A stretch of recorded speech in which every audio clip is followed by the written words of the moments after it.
peut pas dire que tout n'a pas fonctionné, parce qu'effectivement, la prise en charge des victimes de nos enfants, on ne peut pas revenir là-dessus.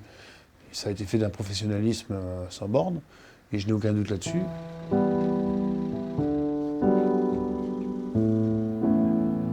Nous, en tant que parents, on a été mis un peu de côté. Et le problème d'être mis de côté comme ça amène que dans le drame, il y a un autre drame qui en découle.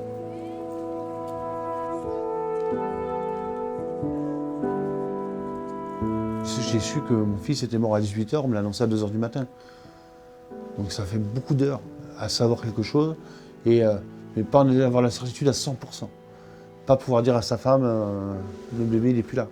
Pas pouvoir dire à la famille, à ma belle-mère, à ma mère, ton petit-fils il n'est plus là.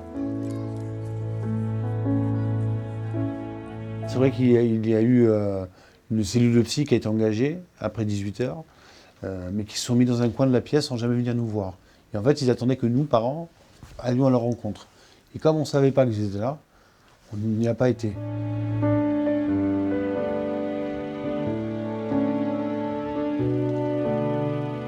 Je pense qu'on pourrait scinder l'intervention en deux. Ça veut dire qu'il y a une équipe qui sont désignée pour s'occuper en priorité de secourir les personnes, ou les enfants, ou peu importe les individus, et une deuxième équipe qui prenne en charge automatiquement les familles.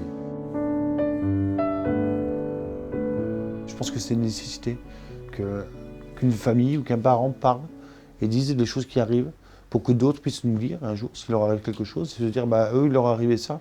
Mettons, je peux prendre un exemple sur les assureurs. Ce serait bien de nous envoyer les assureurs, mais au lendemain d'un enterrement, on n'a pas envie de les voir. Donc il faut dire aux familles, si un jour il vous arrive un drame, prenez directement un avocat. Parce que cet avocat-là, il va vous aider. C'est lui qui va aller au rendez-vous. Le procès, c'est compliqué parce que qu'est-ce que ça va nous apporter? Moi, j'ai pris perpétuité. Ça ne va rien changer.